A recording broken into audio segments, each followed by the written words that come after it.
Sorry, your voice startled me. How long have you been standing there? I was starting to think you weren't going to show up tonight. Wait, what do you mean you blend in with the riverbank when you sit like that? That's not very nice. You shouldn't giggle when you say you're sorry. I don't know what I'm supposed to feel when you do both. Why would teasing make me cute, though?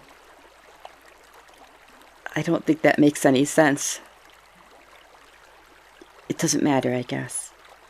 Will you come down off the walkway and sit with me? There's something I've been wanting to talk to you about. Huh? I know you come see me every night, but I felt like it was getting later than usual, and you still weren't here. So I was starting to think maybe you got sick of... What are you... Wait, don't hug me.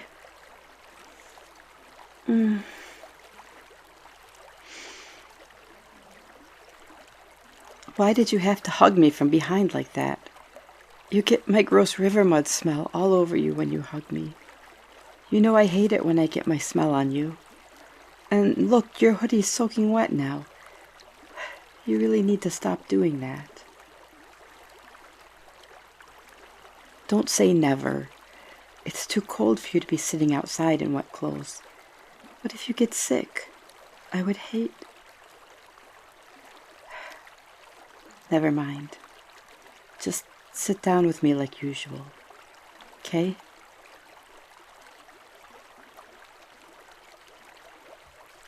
I guess you're right, huh? This is a little farther downriver than the area you usually find me, isn't it?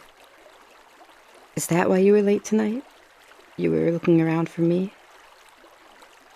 I guess we don't usually meet this far downriver, do we? Not far enough to be able to see the bridge into the city like this. I wasn't thinking. I'm sorry. But I thought this place would be best for tonight. Do I look kind of sad today?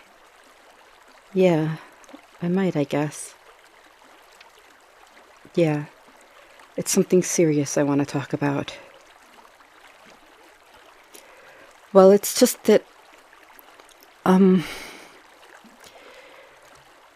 been thinking that... No, before I start talking about that, it would be best to tell you why we are sitting here first. It's because this is exactly where I was sitting when I first saw you. I was right here, curled up, looking down at my feet like this. But it was the afternoon and the sun was warming my back. There was splashing coming from upriver. I remember hearing it, but was too lost in thought to question it, I guess. That happens a lot when I'm all alone, getting so lost in thought I can't focus on anything. Don't be sorry. It's not a bad thing. Days go by quicker when I'm like that. I'm thankful it happens to me so much. It was the only comfort I had for a long time. I don't know what would have happened to me if I couldn't escape like that. It's okay. Don't worry about it. Anyway, I was right here, sitting like this. And then I thought I heard the words, "Help me." The words were so quiet, though. So quiet they didn't have any voice left in them. And I wondered for a moment if the words were really just something I thought to myself, not something I heard at all. Before I could think too hard about it, though, it went eerily quiet. Some sound that was supposed to be there was gone, and I tried to guess what it could have been. That's actually what shook me out of my daze. And when I looked up from my feet, I saw your outstretched arm sinking into the dark of the river. Right there. While you're away at school and stuff, I think about that a lot while sitting here. And I think I might have figured something out, too. You know how we've always wondered why we are able to interact with each other, Why you're the only soul I can find anymore that can see or hear me. How it doesn't make sense I was even able to pull your unconscious body up to shore that day. I've never been able to reach out and touch a normal person before I touched you. I wanted to remind you about how we met because I think it has something to do with this. I think you drowning in my river caused something strange to happen. Maybe something happened to your soul, like a part of it got swept into my river. Or the other way around, a bit of spiritual energy from my river got mixed up inside you. I am a spirit of the river, after all. I'm a part of it. So, what if the two energies touching each other that day did something? Caused something strange to happen? I think somehow that's what connected us. Yeah, a miracle. I thought so too. You got to live and I didn't have to be alone anymore. But, you know, you don't have to keep coming to see me every night just because I saved you from drowning. The only reason I was able to help you at all was because you looked so peaceful drifting to the bottom of the river that I tried to get a closer look at your face. And I happened to accidentally brush up against it a bit. But I told you before, it's not like I am a hero or anything. You were heavy and your school bag full of books didn't make pulling you onto the bank very easy. But I didn't rush in after you to save your life or do something dangerous. It was a miracle, like you said. I just happened to be able to help you, that's all. So, it's okay if you didn't keep forcing yourself to come see me, you know. You must have someone at your school you like. Somebody you would have a better time spending your evenings with. Someone you could have a normal relationship with. Someone better suited for you than I am. It's not that I don't have feelings for you, but I'm worried. Even if you really love me right now, what happens when you get tired of me? Even if I let myself believe you really love me, it won't be for too long. I can never go out places and do fun things with you. And I look weird. My hair is flat and oily, and my eyes are too big. There shouldn't be any reason for you to love me. I know you don't get to choose who you fall in love with, but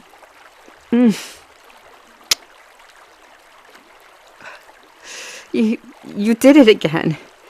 You can't keep kissing me out of the blue like that. I told you last time I need to prepare myself a little first. It makes my heart go crazy when we do it like that. I'm not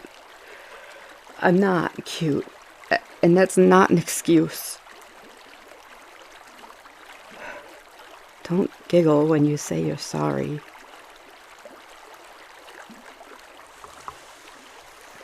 You shouldn't hold me close like this. You know I don't like it when I dirty your clothes.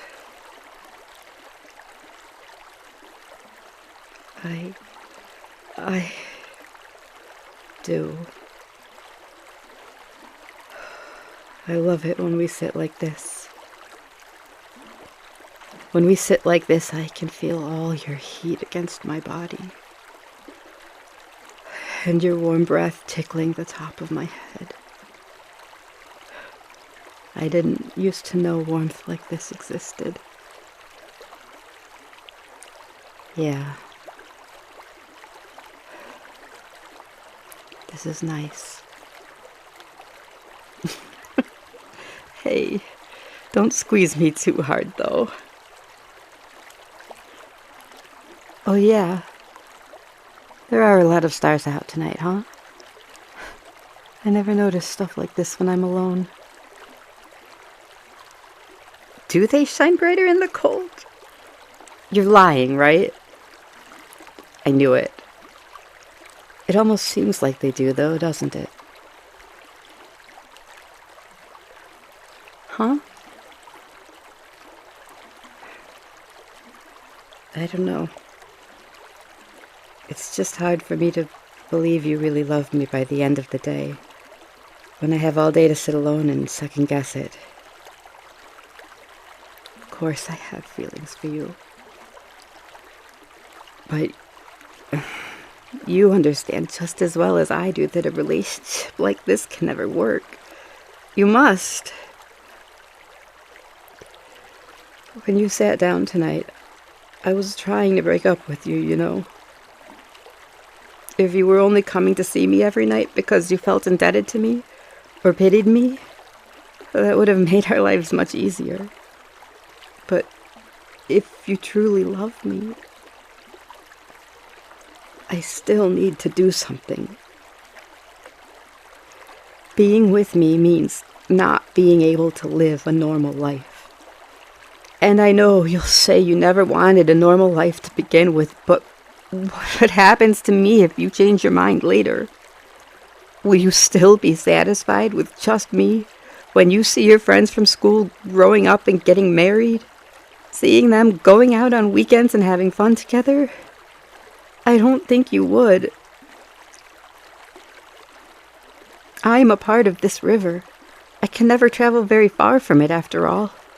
What more can I give you than nights like this? They won't be enough forever. You'll get bored of me sooner or later. I know you will. Stop telling me stuff like that. I'll always love you. I could never let myself believe in those kinds of words. Please, stop. It hurts so much to hear you say stuff like that. You don't understand. I was finally fine before I met you. I could handle living my life the way I was. I had already accepted my fate of being completely alone, having nobody to speak to, not having anyone even know I exist. The pain of loneliness had already stopped for me. But before that, all it did was hurt. It feels gross to admit this, but I used to cry to people passing by my river to notice me. I would beg people with all my heart to just look my way and say hello to me. And at night, when I couldn't find anybody to even grovel to, I would curl up at the bottom of the river and lay there like a pebble till morning. I acted that way for a long time. When I pulled you out of this river and resuscitated you, it truly was like a miracle. I can't describe how happy I was that day. I experienced so much I never thought I would get to experience ever again. And when you came back to see me the next day like you promised you would, getting to talk with somebody, re-experiencing what it's like to get to know somebody, getting to connect with you, it made me so happy. But now it's starting to terrify me more and more the closer I get to you. I'm terrified because I don't think I can go through that loneliness again. I can already feel it starting to creep back in when you're at school. What if I open my heart for you just a little more and it lets all that pain back in? That's why when you say stuff like that,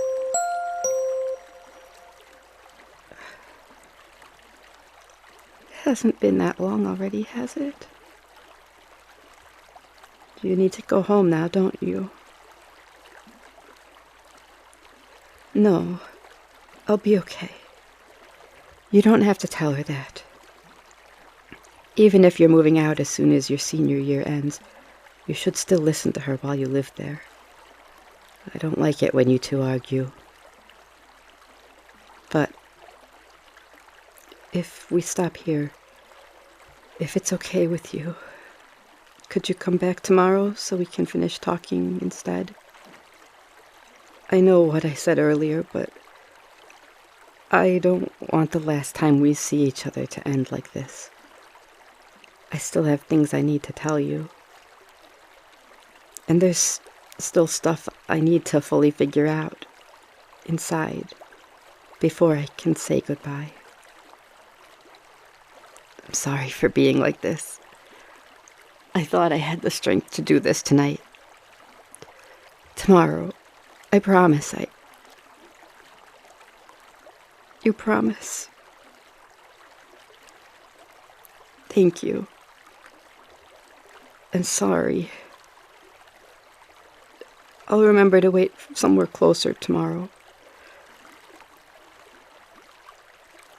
Yeah. I think that would be okay still.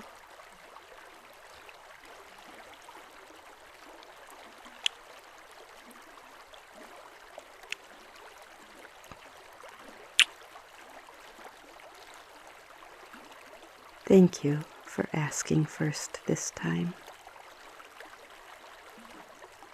Yeah. Good night.